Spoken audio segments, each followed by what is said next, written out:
It has been 6 months since Rachel, Aaron, Charlie, and Miles tried to stop the bombs from hitting the East Coast. They were not successful. Philadelphia and Atlanta are dead zones, pits of darkness marked by only a few pockets of desperate humanity. Somewhere in the Plains Nation, Charlie sits in a raucous roadhouse, flirting with a bartender named Jeff. Without much hesitation, she slips into a back room with him, and the two hook up, just trying to escape from it all. Noticing the Monroe militia brand on Charlie's wrist, Jeff mentions that he saw Monroe a couple of weeks ago. With this kernel of information, Charlie sets out to find him with an air of desperate determination. In Willoughby, Texas, a bloody Miles burns down a shed in a field, then visits Rachel, who is now helping her father, Dr. Gene Porter, operate a small clinic out of his home. Miles' hand is badly cut, and he is in severe need of medical attention. Dr. Porter patches Miles up and warns him to stay away from Rachel. She has been compulsively trying to pin down Randall's motivations for the bombing, and despite her lack of success, she is finally healing emotionally. The last thing she needs right now is the wrong guy. Elsewhere in Willoughby, Aaron is comforted at home by his new girlfriend, Cynthia. She is optimistic about the future of the world. After all, the lights came on right before the missiles hit, even if only for a second.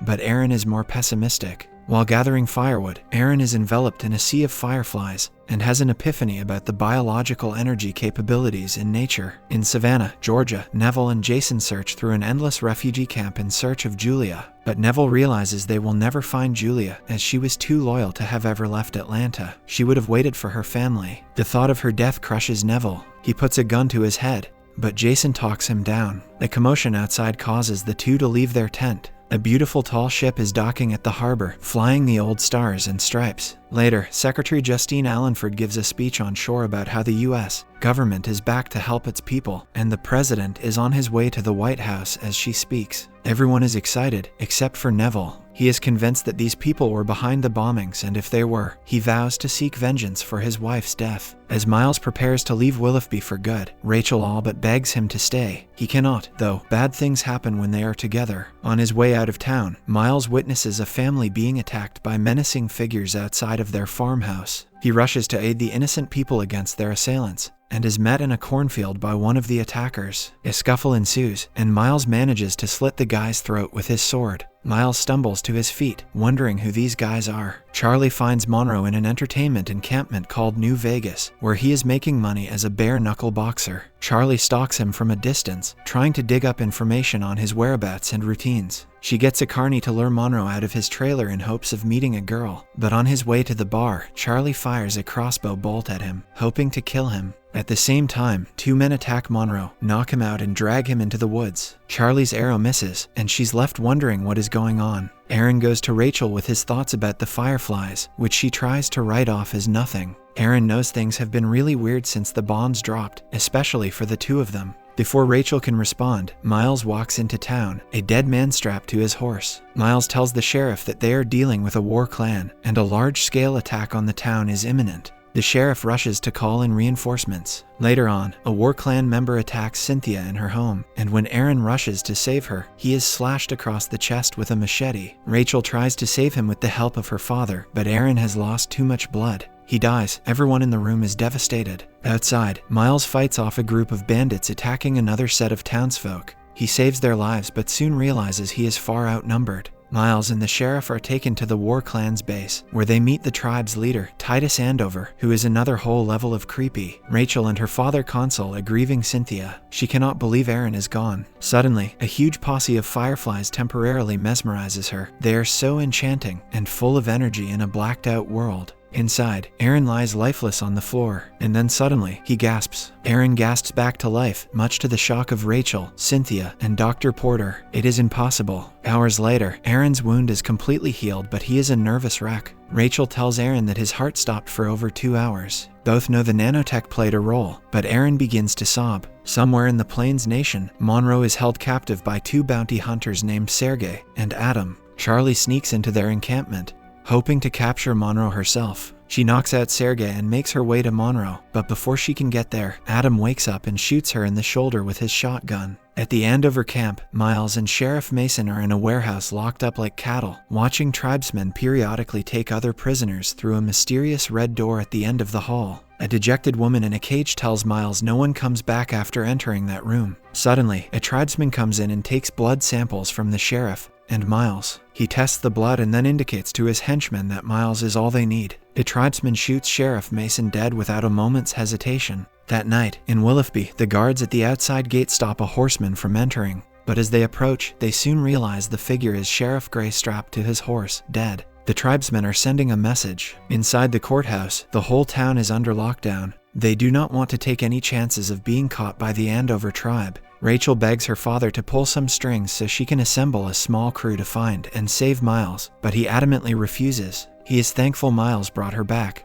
but he doesn't want to lose her again. Adam shot Charlie with rock salt, blasting her arm with painful wounds but nothing serious in the long run. She awakens, tied up next to Monroe in an old swimming pool. Hatching up Charlie's wound, Adam warns her not to try anything fishy, or else he'll have to use a real shell next time. He tells Charlie that he and Sergei are bounty hunters working for the US government, and they have been tracking Monroe for 2 years. They have orders to bring him back alive. Charlie knows this is dumb. She knows his tendencies and is worried he will escape. Back in the Andover camp, Miles manages to find a rusty wire and use it to pick his cage's lock. But on the way out, Sarah looks at him from her cage, desperate. Miles releases her but is attacked by 3 tribesmen. He manages to kill 2 in the tussle, but the third one grabs Sarah and threatens her life if Miles makes one more move. She is placed back in her cage and Miles is sent to speak with Titus. At the refugee camp in Savannah, Georgia, Neville has been kissing up to the Patriots who have taken over the camp. But in reality, Neville is planning something much more sinister. Convinced these patriots helped drop the nukes, Neville is dead set on assassinating Justine Allenford.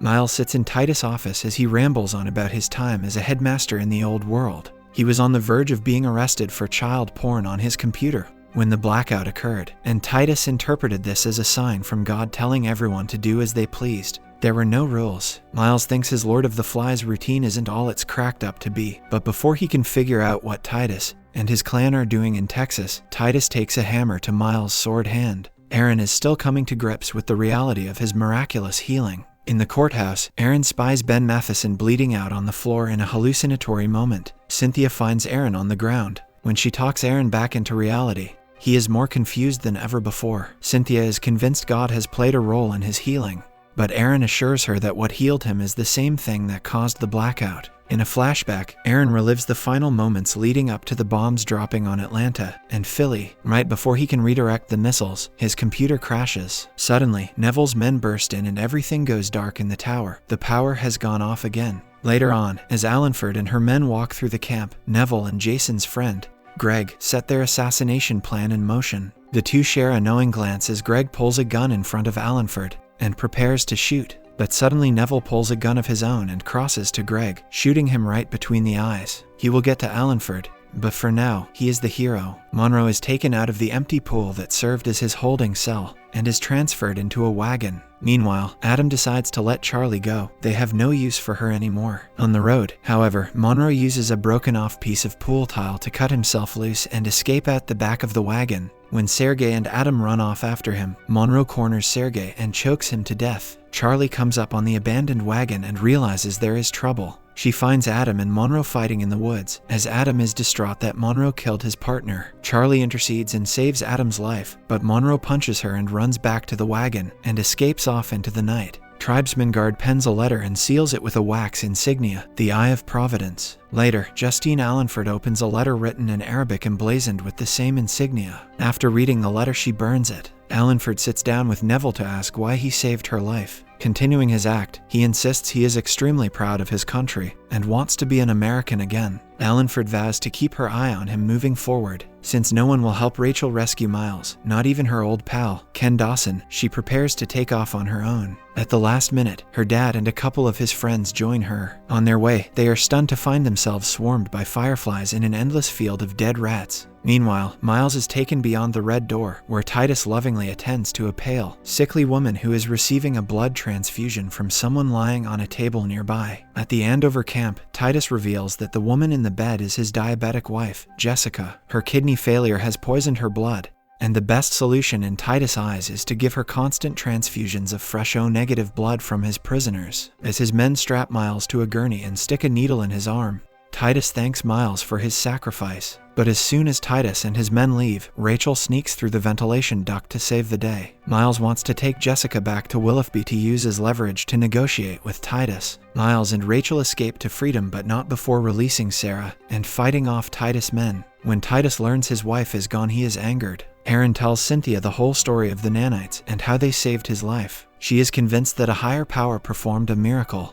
and saved Aaron for a reason, but he assures her the act was purely random. Miles and Rachel roll into town fresh off their escape. Unfortunately, Titus and his tribesmen are not far behind, and their numbers are staggering. Deputy Martin looks on in terror as Titus and his men surround the town.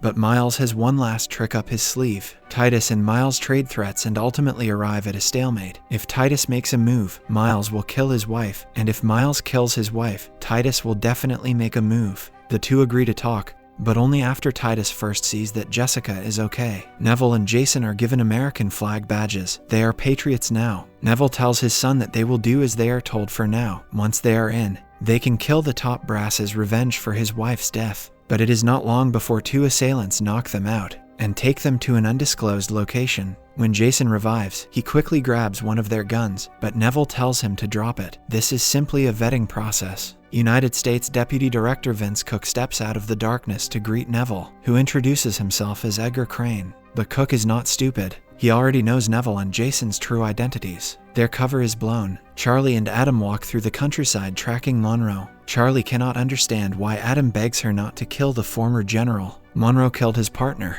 and that is every reason he needs to kill the man. Adam tells Charlie that the US government has his father, and they are willing to make a trade for Monroe. Suddenly, Monroe steps out of the trees and knocks out Adam. Charlie stops dead in her tracks, ready for the worst. But Monroe just wants to show her a wanted poster. The US government is looking for Monroe and Rachel. Charlie is shocked. In private, Garrett and Titus discuss their plans. Oddly, it seems as if Garrett is the one giving orders. Titus says the deal is off. He is not going to work for the US government any longer. Garrett and the government paid Titus to scare Willoughby, not gut it. But at this point, all Titus wants is Jessica. Meanwhile, Jessica begs Rachel not to give her back to Titus. Miles knows Jessica is their only bargaining chip, so he carries on undeterred, demanding Titus let the entire town go free. Only then will they let go of Jessica. Little does Miles know, Jessica has just slit her wrists. Deputy Director Cook knows Neville is an enemy combatant who by all accounts should be executed. Neville fights for his life, blaming Monroe for dropping the bombs and killing his wife. All he is living for is his revenge. Cook prepares to shoot Neville anyway, but at the very last moment, Secretary Allenford steps in to spare Neville. She does not know if he is telling the truth, but the Patriots can make good use of his unique skills. As for Jason, they have special plans for him too, as long as that does not bother Neville. Neville sells out his own son, saying it doesn't matter. After learning of Jessica's suicide, Miles orders Rachel to smile and act as if Jessica is still alive. He does not want to tip off Titus' men that something is up. As the townspeople begin to evacuate, Titus orders one of his men, Scarface, to covertly check on his wife. When Scarface sees that Jessica is dead, Willoughby's fate is sealed. Rachel defies her father and refuses to leave Miles and get on the last wagon out of town. But Aaron does not. Moments after rolling through the gates, Titus' men shoot the driver dead and attack the town, while Aaron hides the surviving occupants of the wagon in a barn. Titus weeps over Jessica's corpse. Garrett appears to throw a bag over his head. Titus should have listened to him. After dumping a bucket of water on Adam's head, Charlie shoves her mother's warrant in his face and demands answers. Adam explains that she is simply wanted by the Patriots, and their bounty is all the incentive he needs. When Adam admits he lied about his father's imprisonment, Monroe knocks him out again. Monroe tells Charlie they need to warn Rachel. The Eye of Providence stamp on the warrant matches a ring worn by Randall. Charlie wants nothing to do with Monroe. She will return to Willoughby on her own. And if Monroe wants to stop her, he will have to shoot her. Miles and Rachel run into an alley where they are quickly surrounded. An all-out battle ensues as they fight for their lives. Rachel takes 2 arrows in the chest, and Miles is about to be axed to death when gunshots ring out, taking down the Klansmen in the nick of time. The Patriots have arrived. Miles watches in skeptical confusion as the US flag is raised high above Willoughby. Subscribe and hit that like button to help our channel grow. Turn the notifications on so you won't miss any of our new videos. Thanks for watching.